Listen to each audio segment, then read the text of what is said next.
तो दोस्तों, आज मैं बात करने वाला हूं जो चल रहा है कल से एसएससी स्कैम के बारे में। और मैंने सुबह आपसे बात हुई थी थोड़ी सी, लेकिन मैंने कहा था प्रॉपर एक वीडियो आएगी जहां पर क्या क्या हुआ है प्रॉपर बात की जाएगी, क्यों हुआ है, ऐसा क्यों होना नहीं चाहिए था, टीचर्स की क्या राय है और क्यों टीचर्स की अलग अलग राय है, सब कुछ हम बात करने वाले इस वीडियो में। देखिए बेटा, सबसे पहले तो एसएससी का नाम अब चेंज कर दो भाई। एसएससी का नाम क्या हो गया अब? Super scam commission. भाई चाहे आप देख लो एमटीएस का एग्जाम हुआ है, भाई वहां पर स्कैम हुआ। अब आपके सामने सीजीएल का एग्जाम आया है, वहां पर स्कैम हुआ है। क्या अब ये एसएससी का मेन काम स्कैम करना रह गया है? क्या एसएससी का एग्जाम इसलिए करा रही है कि वो स्कैम कर सके? मतलब क्या अब जो बच्चे पेपर दे रहे हैं वो इसलिए दे रहे हैं कि स्कैम हो एसएससी का और हम बाद में पछताएं बैठ करके? ये स्कैम क्यों किया गया, स्कैम हुआ क्यों, कैसे हुआ, पता कैसे चला, रीजन क्या था इसका, टीचर्स इसके अगेंस्ट भी हैं, इसके साथ भी हैं, ऐसा हुआ क्या इस चीज में, तो सब बात करने वाले हैं प्रॉपर आराम से पूरी वीडियो में। देखें बेटा, पहली बात हम बात कर लेते हैं यहां से। अब बात को प्रॉपर स्टार्ट करते हैं कि कट ऑफ क्या थी लास्ट ईयर्स की, इस साल कट ऑफ क्या है, ऐसा क्यों हुआ कि इस बार कट ऑफ बढ़ गई, और ऐसे क्या क्या हुआ कि हमें लगा कि इसमें स्कैम हुआ है।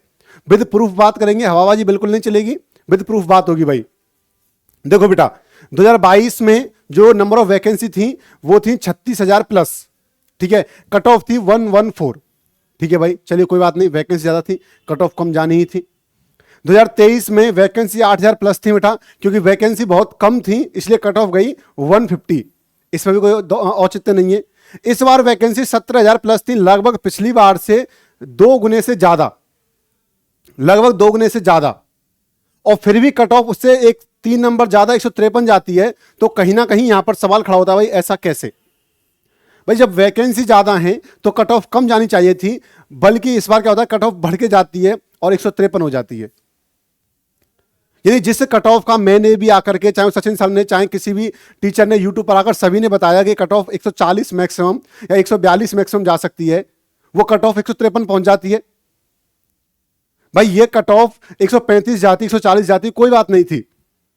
हम बोलते बच्चों को भाई 7 महीने आप आराम से तैयारी करो अगले पेपर के लिए, लेकिन ये कट ऑफ 153 गई। तो जो बच्चे पढ़ रहे थे, जो एग्जाम के लिए तैयारी कर रहे थे, जिनके नंबर 145 आए, 146 आए, 147 48 आए, जो मेंस के लिए तैयारी करना स्टार्ट कर दिया, और कट ऑफ आई 153, तो कहीं ना कहीं क्या ये कट ऑफ हिलाने वाली नहीं है उन बच्चों के सपनों को, उन बच्चों के अरमानों को, उस माँ बाप के सपनों को जिसने अपने बच्चे के लिए देखा कि ये कल अपने कंधे पे सितारे लगाएगा।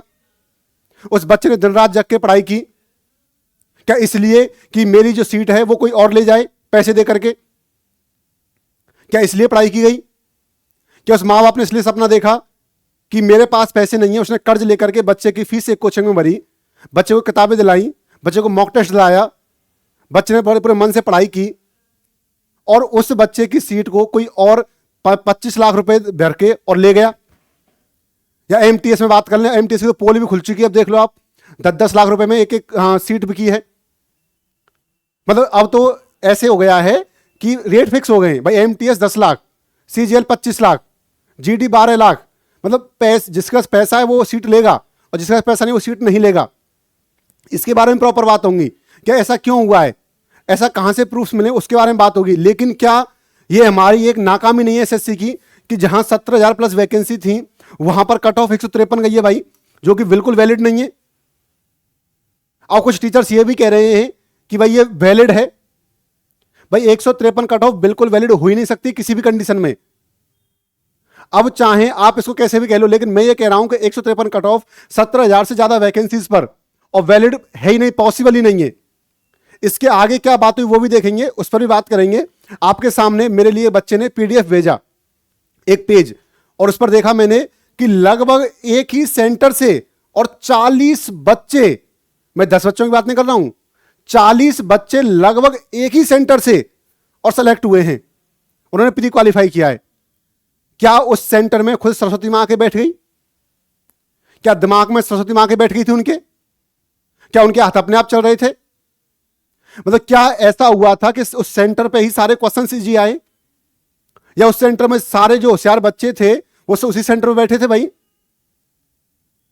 कुछ एक सेंटर में 12 बच्चे पास हुए लगातार, रोल नंबर 12 रोल नंबर पास हुए, भाई 2 का समझ सकते हैं मैक्सिमम, हम 3 का भी नहीं, कोई 3 लगातार पास हो जाएं एक ही सीट पर, 1 2 3, और एक ही सेंटर के एक ही कमरे में, और 3 बच्चे लगातार, तो बिल्कुल ये तो बिल्कुल सहन ही नहीं किया जा सकता, और हो ही नहीं सकता, पॉसिबल नहीं है कि 40 बच्चे एक ही सेंटर से। तो क्या सरस्वती मां उनके दिमाग में बैठ गई है आकर के कि जो करा रही हैं? जैसे कि परमार सर ने एक बहुत अच्छा डाटा पेश किया, मैं आपको बता दूं, एक बच्चा था उत्सव कुमार, मैं उनकी वीडियो देख रहा था, उत्सव कुमार, तो सर ने बताया कि उत्सव कुमार के 68 नंबर आ रहे थे भाई, ओनली 68 नंबर। और आप देखो पीडीएफ में जाकर के उत्सव कुमार का नाम है उसमें पीडीएफ में कि इसका सीजीएल प्री में हुआ है। दूसरी बात, चलो मैंने मान लिया कि उस सेंटर पर जो 10 बच्चों के हुए, 12 के हुए, 40 के हुए, 2 के हुए, 4 के हुए, 5 के हुए, सभी होशियार थे। अब आप ऐसा कर सकते हैं, पहली बात तो यह कर सकते हैं आप कि उन बच्चों को सभी को बुलाओ और इंटरव्यू कराओ भाई, उन सभी बच्चों को इकट्ठा करो एक जगह, भाई 10 बच्चों को बुलाओ जिन एक साथ पास हुए हैं, और उनसे बोलो, एक जगह बैठाओ उनको और उनके इंटरव्यू कराओ। यदि वो इंटरव्यू में पास होते हैं, यदि वो क्वेश्चंस के जवाब दे पाते हैं प्रॉपर, तो हम मानेंगे हाँ जी बिल्कुल कोई धांधलेबाजी नहीं हुई है, कोई स्कैम नहीं हुआ है, और यदि स्कैम नहीं हुआ है तो हम इसको स्वीकार करेंगे। लेकिन यदि वो जवाब नहीं दे पाते हैं तो जिम्मेदारी किसकी है? जिम्मेदारी एसएससी की है। एसएससी इस चीज को देखे। हाँ, मुझे इतना पता है कि हर सेंटर पर धांधलेबाजी नहीं हुई है, हर सेंटर पर धांधलेबाजी नहीं हुई है, लेकिन कुछ सेंटर पर तो हुई है बेटा।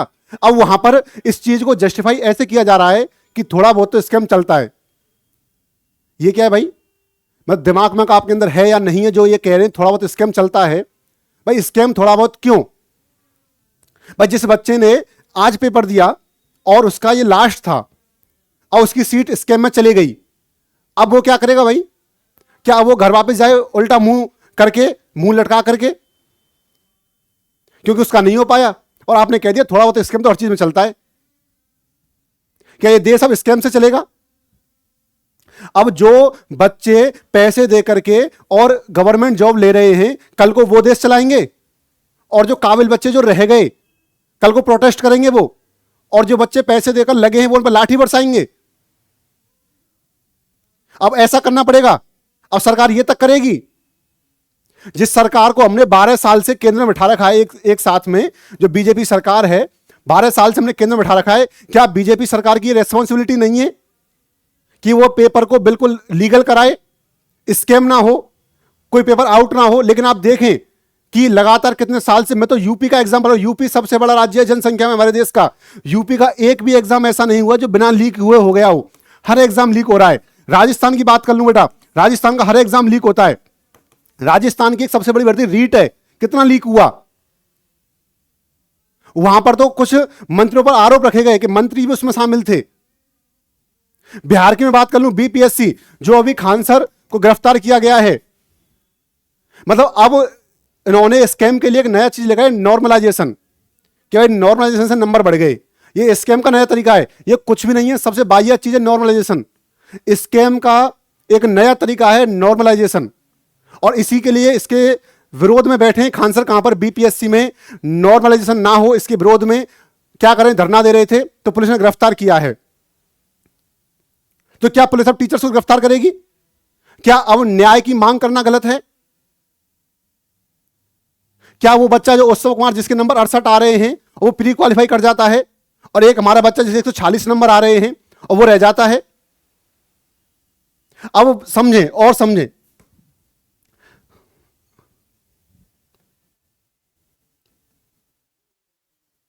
मेरे पास बच्चों के फोन आ रहे हैं और कमेंट्स आ रहे हैं कि सर क्या अब तैयारी करना बंद कर दें? अब उन बच्चों से क्या जवाब दूं मैं कि सर यदि 153 कट ऑफ जाएगी तो इस साल 153 है, अगली बार 170 जाएगी, अगली साल उससे 200 जाएगी, तो क्या 200 नंबर लाना पॉसिबल है? भाई एक एसी वाले बंद कमरे में बैठ करके और मैं ये कह दूं कि 200 नंबर भाई पढ़ने वाला ले आएगा, तो बड़ा ही ये बाहियात बयान होगा मेरा। भाई 200 नंबर कैसे आ जाएंगे? आज कट ऑफ 153 है, कल को 170 जाएगी, परसों 190 जाएगी, फिर आपकी 200 नंबर कट ऑफ जाएगी, तो जो बच्चे तैयारी कर रहे हैं वो कैसे कर लेंगे भाई? अब इन बच्चों को मैं जवाब क्या दूं? क्या ये तैयारी करना बंद कर दें? इनके माँ बाप के जो फोन आ रहे हैं वो कह रहे हैं सर हमारे पास पैसा नहीं है तो हमने अपने बच्चे को तैयारी कराई कि कल को ये सीजीएल में, एसएससी किसी एग्जाम में ये फाइट करेगा, गवर्नमेंट जॉब पाएगा, हमारी गरीबी को, जो हमारी गरीबी है उसको चेंज करेगा और हमें एक गरीबी रेखा से ऊपर लेकर जाएगा। क्या आप उन माँ बाप को कह दूं कि आपका सपना देखना पाप है? कि आप अपने बच्चे की सफलता का सपना ना देखें? क्या मैं उनसे ये बोल दूं, क्या उन बच्चों से ये बोल दूं मैं कि भाई क्योंकि आपके पास पैसा नहीं है, 25 लाख रुपए 30 लाख रुपए नहीं है, इसलिए आप सफल नहीं हो सकते? क्योंकि आप केवल पढ़ रहे हो, आपके पास पैसा नहीं है, इसलिए आप एग्जाम मत दो? बेटा यदि उनके पास 25 और 30 लाख रुपए होता तो वो एसएससी का एग्जाम नहीं देते, वो अपना स्टार्टअप शुरू करते, कहीं ना कहीं बिजनेस कर रहे होते।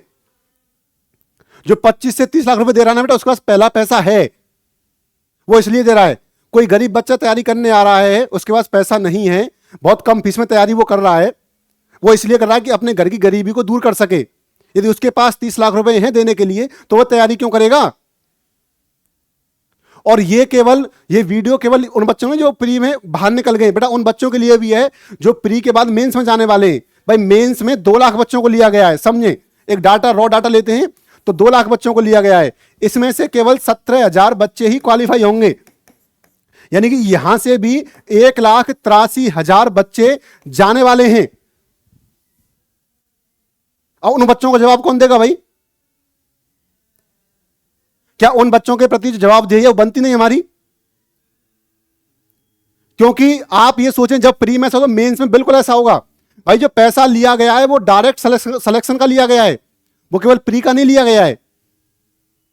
यदि प्री में ऐसा हुआ है तो मेंस में होगा, क्योंकि जो 25 लाख रुपए 30 लाख रुपए लिए गए हैं किसी बच्चे से लिए गए होंगे, वो किस लिए लिए गए? वो मेंस को करा करके और ज्वाइनिंग के लिए लिए गए हैं।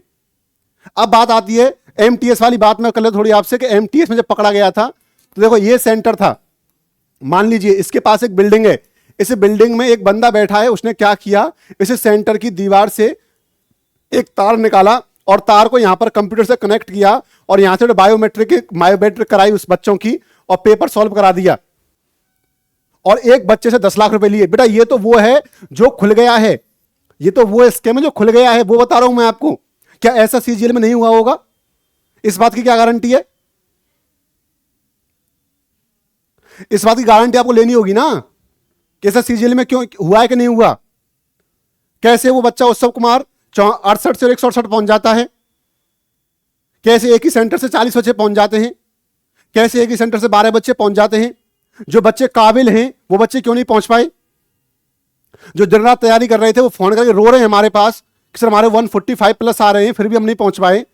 तो उनसे क्या कह दूं मैं कि तुम आत्महत्या कर लो? ये कह दूं उनसे मैं? अब क्या ये जवाब देगी हमारी उनके लिए? अब क्या बच्चा पढ़ना बंद कर दे वो? अब क्या बेलदारी कर ले? गरीब बच्चे को पढ़ने का हक नहीं है अब? और जिसके पास पैसे हैं वही पढ़ेगा या जिसको तुम चाहते हो वही लगेगा?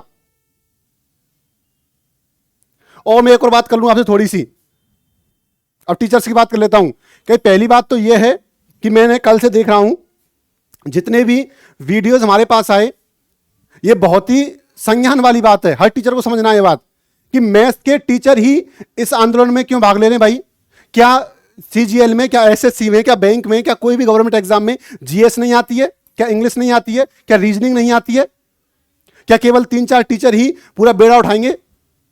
क्या तुम्हारा ये फर्ज नहीं बनता इन तीनों सब्जेक्ट के टीचर्स का कि वो आकर के और इसके खिलाफ वीडियो बनाएं?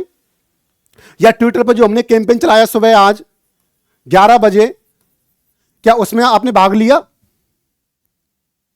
क्या केवल आपका काम यह है कि पेपर में जो आया हमने पढ़ाया, एक क्लासरूम के भीतर आप एक टीचर हैं, वो आपने फर्ज निभाया, क्लासरूम से बाहर निकले और आप भूल गए बच्चों को?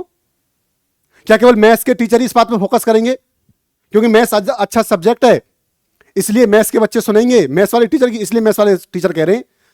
बेटा ऐसा कुछ नहीं है, वो बच्चों को लेकर सीरियस हैं। ये जीएस मैथ्स, जीएस इंग्लिश और रीजनिंग क्या ये एसएससी के एग्जाम में नहीं आ रहे? क्या मैं ये कह रहा हूं किसी एक टीचर का यदि वीडियो आया हो इसके ऊपर, ये जो स्कैम हुआ है, तो क्या इनकी जिम्मेदारी बनती है केवल कि केवल वो टीचर वीडियो बनाएं, वो इसके ऊपर बात करें, कुछ भी हो वो ये भुगतें और हम तो आराम से बैठकर रजाई में बैठकर खबर पढ़ेंगे और कल बच्चों से बोल देंगे भाई ऐसा हो गया इसके लिए माफी चाहते हैं? क्या ऐसे करने के लिए ये बच्चे आप पर विश्वास कर रहे हैं? और दूसरी बात करता हूं मैं, जब बात यहां पर एसएससी स्कैम की हो रही है, चाहे मुद्दा किसी ने उठाया कि यहां पर स्कैम हुआ है, लेकिन एक बात आपको देखनी चाहिए थी, क्योंकि स्कैम हुआ है बच्चों के साथ हुआ है। एक पीडीएफ आपको मिलती है जहां पर आप देखते हैं कि एक सेंटर से 40 बच्चे पास होते हैं, एक सेंटर से 12 बच्चे पास होते हैं, एक सेंटर से लगातार 10 बच्चे पास होते हैं। ये वीडियो आप, हाँ, ये पीडीएफ आपको मिलती है, एक सेंटर से 3 बच्चे पास होते हैं। तो यानी कि ये क्लियर आपको दिखाता है कि धांधलेबाजी हुई है, स्कैम हुआ है। ठीक है भाई, लेकिन ये वीडियो शुरू में बनाई गई तो अब टीचर्स ने इस बात को अपने ईगो पे ले लिया। भाई जो समय साथ खड़े होकर के और बच्चों के लिए कुछ करने का है, उस समय पर टीचर्स उस बात को अपने ईगो पे ले रहे हैं।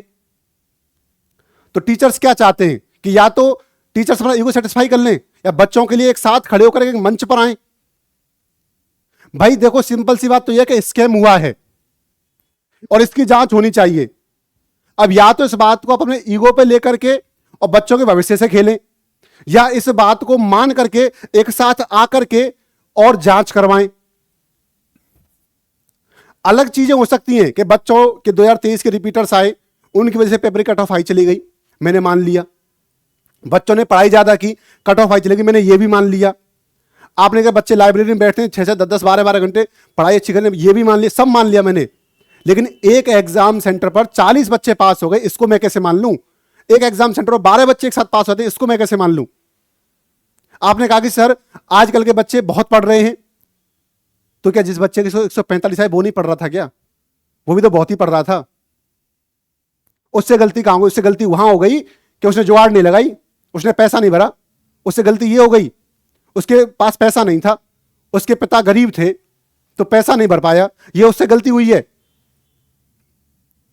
तो अपने ईगो से हट करके और टीचर्स को एक साथ आना पड़ेगा, बिल्कुल आना पड़ेगा, एक साथ आना पड़ेगा, चाहे वो टीचर कोई भी हो। मैं सभी टीचर की बात कर रहा हूं, चाहे वो जीएस, इंग्लिश, मैथ्स, रीजनिंग, किसी कोई भी सब्जेक्ट का टीचर हो, हिंदी, कुछ भी सब्जेक्ट हो, कि सबको एक साथ आना पड़ेगा और एक साथ आने से ही कुछ होगा, नहीं तो कुछ भी नहीं हो पाएगा, केवल वीडियो तक ही यूट्यूब सीमित रह जाएगा। और आप इस स्थिति में भी यदि आप अपने ईगो को बीच में लेकर आते हैं तो आने वाले समय में बच्चों के भविष्य के साथ जो खिलवाड़ होगा उसके लिए आप खुद जिम्मेदार होंगे, और यह बात आपको बाद में समझ में आएगी, जो मैं आज आपको समझाने की कोशिश कर रहा हूं कि यदि सभी साथ नहीं आए तो कुछ नहीं हो पाएगा, ना एसएससी को संज्ञान लेगी, ना बच्चों का भविष्य बच पाएगा, ना उनके साथ कुछ अच्छा हो पाएगा। इस बात को आप याद रख लें, सभी टीचर्स को एक साथ मैदान में आना होगा। और मैं फिर ये कहूंगा कि यदि ट्विटर पर कैंपेन चलाने से, यूट्यूब पर वीडियो डालने से कुछ नहीं होता है तो मैदान में भी उतरना पड़ेगा। यदि एसएससी हमारी बात नहीं सुनता है तो मैं वहां पर एक धरना भी देना होगा एसएससी आयोग के सामने, क्योंकि इसमें धांधलेबाजी हुई है, स्कैम हुआ है, क्लियर है। चलो हम तो हमारी 2 डिमांड है, हम कुछ नहीं कर रहे, हमारी केवल 2 डिमांड है एसएससी से, हमारे 2 काम कर दें, उसके बाद हमारी कोई डिमांड ही नहीं है। हमारी पहली डिमांड तो यह है कि पहली बात तो जो एसएससी जिन बच्चों ने दिया है सीजीएल, उनके जो नंबर हैं वो पब्लिक कर दो भाई। ठीक है, पहली डिमांड तो है कि उनके नंबर पब्लिक कर दो। सबसे पहली और महत्वपूर्ण डिमांड यह है कि जिन बच्चों का एसएससी हुआ है, नहीं हुआ है, सभी बच्चों के नंबर पब्लिक कर दो भाई, हम जिसके चाहे उसके नंबर देख सकते हैं। इसके साथ साथ हमें यह भी बताया जाए कि 2022 में, 2023 में उनकी क्या कंडीशन थी, उनका क्या स्कोर था। हम 21 की बात ही नहीं कर रहे, छोड़ो 21 भी छोड़ दो, 2022 और 23 में उनकी कंडीशन क्या थी भाई। पता चले कि यहां पर उनके 76 नंबर आए थे, यहां पर उनके 98 नंबर आए थे और यहां पर उनके 190 नंबर आ गए। तो ऐसा कौन सा उन्होंने एक साल में वो कर लिया, तुर्रम खा बन गए कि वो 76 से 190 पहुंच गए। तो हमारी पहली डिमांड तो यह है कि सभी के नंबर्स को पब्लिक किया जाए, उनके 3 साल का डाटा हमारे लिए पब्लिक हो। दूसरी डिमांड बेटा यह है हमारी कि जो बच्चे एक ही सेंटर से पास हुए हैं, एक ही सेंटर से जो बच्चे पास हुए हैं, उनको बुलाकर उनका इंटरव्यू लिया जाए। जैसे मान लो सेंटर से 10 बच्चे पास हुए हैं तो 10 बच्चों को बुलाओ और उनका इंटरव्यू लो भाई। जैसे अभी मैंने यूट्यूब पर एक वीडियो देखी, उन्होंने कह दिया कि जो बच्चे थे सभी विकलांग थे, तो सभी विकलांग क्या एक ही सेंटर के एक ही रूम पर आएंगे? कैसी बातें करते हो आप? क्या सभी विकलांग जो सीटें हैं वो एक ही रूम पर और एक ही सेंटर के एक ही रूम में होंगी और पूरे भारत में कहीं नहीं होंगी? ये मतलब ये तो बेफिजूल की बातें हैं। इसलिए हमारा दूसरी मांग ये है कि एक ही सेंटर के पास जो बच्चे पास हुए हैं उन सबको बुला करके सबका इंटरव्यू लिया जाए। यदि वो पास करते हैं तो आगे बढ़ाया जाए, यदि वो पास नहीं कर पाते हैं तो कुछ ना कुछ उचित कदम उठाया जाए। अब कह रहे हैं कि सीजीएल के पेपर को दोबारा कराया जाए। मैं इसके बिल्कुल साथ नहीं हूं कि दोबारा कराया जाए, लेकिन इसके अगेंस्ट भी नहीं हूं। यदि धांधलेबाजी पाई जाती है तो बिल्कुल कराया जाए। धांधलेबाजी है तो बिल्कुल पेपर दोबारा कराया जाए। अब क्या होता है, पहले तो हमारी ये दो डिमांड हैं, अब मैं इसकी बात करता हूं। पहली बात तो मैं इसके साथ हूं नहीं, पर ये धांधलेबाजी स्कैम है, ये बच्चे इंटरव्यू पास नहीं कर पाते हैं तो बिल्कुल दोबारा कराया जाए। अब मैं और आगे चलता हूं। बच्चों के जो फोन आ रहे हैं मैंने आपको बताया। चलिए थोड़ी सी बात हम ये कर लेते हैं कि दोबारा पेपर कराने पर पैसा वेस्ट होगा, ऐसा लोग कह रहे हैं कि दोबारा यदि पेपर कराएंगे तो पैसा वेस्ट होगा। और डाटा भी दिया कि सैकड़ों करोड़ रुपए वेस्ट होगा। यदि सीजीएल का दोबारा पेपर कराते हैं तो सैकड़ों करोड़ रुपए वेस्ट होगा। मतलब भारत उस स्थिति में, भारत एक कमजोर देश है, ऐसा कहना है कि भारत एक कमजोर देश है, यदि दोबारा पेपर कराएंगे तो पैसा वेस्ट होगा। ऐसा कुछ नहीं है। भारत कहां से कमजोर है? जो भारत आईपीएल करा रहा है, जो भारत ऋषभ पंत को 27 करोड़ रुपए में ले रहा है, जो भारत इतनी बड़ी लीग चला रहा है, जो भारत 2036 में ओलंपिक को होस्ट करने की बात कर रहा है, क्या वो भारत गरीब है? जो ये बात कह रहे हैं कि पेपर दोबारा नहीं हो सकता क्योंकि भारत के पास पैसा नहीं है, तो जब अभी आईपीएल के ऑक्शन चल रहे थे तब पैसा कहां से आ गया? क्या तब भारत का पैसा नहीं था? तो मैं फिर एक बात कहूंगा कि पहले जांच हो इसकी, और यदि जांच आप करवाते हैं ट्विटर के माध्यम से करते हैं, वीडियो के माध्यम से, नहीं तो इसके ऊपर आंदोलन हो, बिल्कुल हो, आंदोलन किया जाएगा, बिल्कुल किया जाएगा। और दूसरी बात कि भाई आपने कहा कि सर सिंपल सी बात यह है कि पेपर दोबारा कराना टाइम वेस्ट होगा। क्या बच्चों ने जो 1 साल तैयारी की उनका नंबर नहीं आया, ये टाइम वेस्ट नहीं था? जिन बच्चों ने 1 साल तैयारी की उनका नंबर नहीं आया, ये टाइम वेस्ट था या नहीं था? जो बच्चे इसके भरोसे बैठे थे, जिन्होंने खाने पीने को एक साइड रख दिया, जिन्होंने अपनी खुशियां एक साइड रख दी, कहीं घूमने नहीं गए, कोई शादी में नहीं गए, कहीं शॉपिंग करने नहीं गए, कहीं मस्ती करने नहीं गए, खेलना बंद कर दिया, उनसे क्या जवाब दोगे आप कि टाइम वेस्ट है? और दूसरी बात, यहां पर जिम्मेदार तो बेटा ये भी है भारत का मीडिया, बहुत बड़ा जिम्मेदार है भारत का मीडिया। क्या किसी मीडिया ने यह न्यूज चलाई कि स्कैम हुआ है? क्या कोई मीडिया के चैनल ने स्कैम की न्यूज चलाई क्या? मैंने तो कल से देख रहा हूं, कल यूट्यूब पर टीचर्स बात कर रहे हैं इसकी, मीडिया ने कोई बात नहीं की। मैं तो बार बार जाके देख रहा हूं, कोई भी टीवी, कोई भी न्यूज चैनल ये बात कर रहा हो, जबकि आज सुबह ट्विटर पर हमने इसको ट्रेंडिंग में लाया, एसएससी स्टॉप हाँ स्कैम, फिर भी इसकी बात नहीं हुई। क्यों नहीं हुई? क्योंकि मीडिया का काम ये नहीं है। मीडिया क्या काम कर रहा है? मीडिया ये काम कर रहा है, क्या कर रहा है कि यदि विराट कोहली किस में आते भाई, ऑक्शन में आते तो 50 करोड़ के बिकते। ठीक है भाई, मीडिया ये काम कर रहा है। यदि बुमराह ऑक्शन में आते तो बुमराह के ऑक्शन में आने पर बुमराह 50 करोड़ के बिकते। ये काम कर रहा है मीडिया। मीडिया ये काम कर रहा है कि मिस्टर बीस्ट इंडिया में आए हैं और अपना प्रोडक्ट लॉन्च कर रहे हैं। मीडिया ये काम कर रहा है। मीडिया ये काम कर रहा है, डॉली चायवाला माइक्रोसॉफ्ट के ऑफिस में गया है, ये काम मीडिया कर रहा है। क्या मीडिया का ये काम नहीं है कि जो स्कैम हुआ है उसके खिलाफ आवाज उठाए? क्या केवल मीडिया वो बात करेगा जहां पर उनके हाँ स्टूडेंट की बात ही ना हो, बेरोजगारी की बात ना हो? क्या मीडिया यही चाहता है कि केवल मैं वो दिखाऊं जिससे कि स्टूडेंट अपने आप को बेरोजगार ना माने?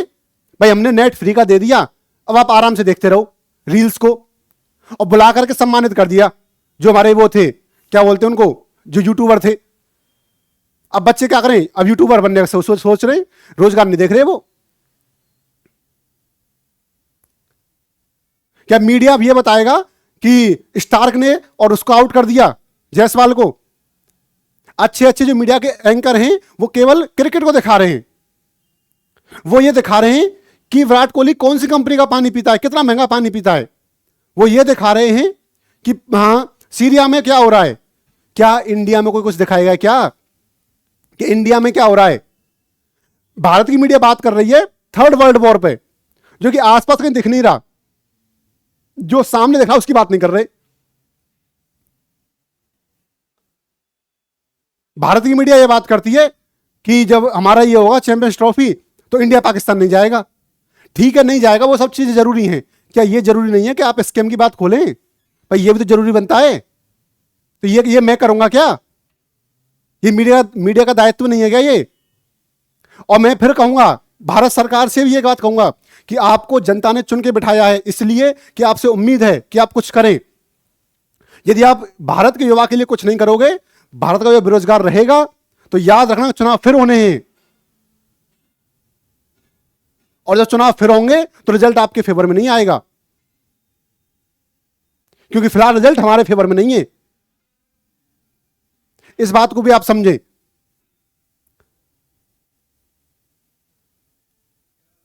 अब इस बात पर ना लड़ करके कि भाई हुआ क्या, बेसिकली क्यों हुआ, क्यों होना चाहिए था, नहीं होना चाहिए था, इस बात पर टीचर्स आपस में बहस ना करके सभी टीचर्स एक साथ आए। इस बार यूनिटी दिखाने का समय है, क्योंकि बच्चों का भविष्य अंधकार में है। 153 कट ऑफ कभी भी वाजिब नहीं है। और यह कहना कि बच्चे पढ़ रहे हैं, जिन बच्चों को न्याय वो पढ़े नहीं थे, यह कहना बिल्कुल सही नहीं है। तो प्लीज मैं यही रिक्वेस्ट करूंगा कि सभी टीचर्स इस बात को अपने ईगो पर ना लेकर के एक साथ आएं और बच्चों के भविष्य के लिए आगे जाकर के और एसएससी कुछ डिमांड रखें। आज सुबह 11 बजे जो सभी टीचर्स, जो सभी बच्चे हमारे साथ ट्विटर पर जो कैंपेन चलाया, उसके लिए मैं आप सभी का धन्यवाद व्यक्त करता हूं। लेकिन अभी बात खत्म नहीं हुई है, बात अभी आगे चलेगी, क्योंकि मैंने कुछ पॉइंट्स लिखे हैं, समझो। और पॉइंट्स क्या हैं? पॉइंट्स ये हैं, आप समझो। बात आती है कि सर पेपर आसान था, पेपर आसान था।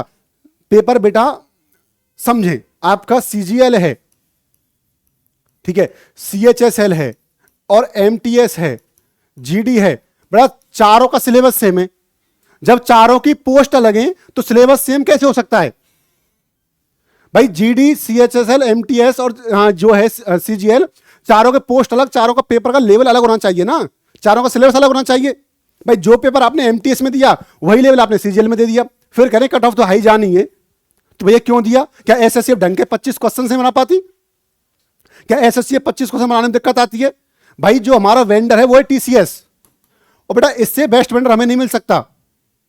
तो कहीं ना कहीं कमी किसकी है? कमी यह है कि हमारा सिलेबस सेम है। भाई वही तो हमारा सीजीएल का सिलेबस है, वही सीएचएसएल, वही एमटीएस, वही जीडी, और वही एग्जाम हम बना रहे हैं। भाई जब पोस्ट डिफरेंट है और पेपर सभी का सेम है, एग्जाम पैटर्न सेम है, एग्जाम के क्वेश्चन सेम है, और फिर कह देते हैं कि भाई पेपर सरल आया था तो कट ऑफ आई जाएगी।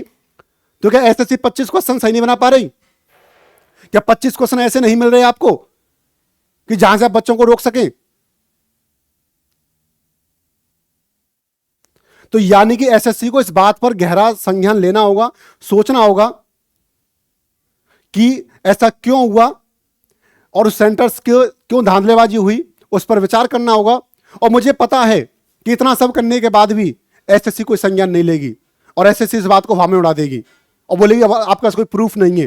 प्रूफ है पीडीएफ, जहां पर एक ही रूम से 10-12 बच्चे पास हो रहे हैं। तो फिर वो जाते कि सरस्वती आगे बैठ गई वहां पर। क्या वो 10-12 बच्चे ही पढ़े थे बस? हमारे जो बच्चे थे वो बेकार थे सभी के सभी? क्या लाइब्रेरी 12 घंटे जो बच्चा पढ़ रहा है वही पास होगा? जो घर पर 14 घंटे पढ़ रहा है वो पास नहीं होगा? क्या 68 नंबर वाला पास हो जाएगा? और मैं फिर एक दरखास्त करूंगा भारतीय मीडिया से दोबारा कि थोड़ा सा समय लेकर के इस चीज को दिखाया जाए, क्योंकि जो हमारे छात्र हैं उनका भविष्य एकदम खतरे में है, एकदम अंधकार में है। और देखें, थोड़ी सी बात और कर लेता हूं मैं आपसे। पोस्ट डिफरेंट हो गया, मैं इस बात पर थोड़ा और दोबारा आता हूं। देखो भाई, बिल्कुल जो बच्चे मेरे पास कमेंट कर रहे हैं, जो हमारे पास फोन कर रहे हैं, हमारे इंस्टीट्यूट में फोन आ रहे हैं, सर के पास फोन आ रहे हैं कि क्या सर हम तैयारी करना बंद कर दें, क्या हम कोई प्राइवेट जॉब पकड़ लें, क्या हमारा पैसा वेस्ट है अब? क्योंकि हम पे तो 200 नंबर नहीं आने भाई, और 200 नंबर किसी बच्चे पे नहीं आने। यदि आपको यह लगता है एक एसी कमरे में बैठ के 200 नंबर ले आएंगे, तो आप ले आओ ना पहले।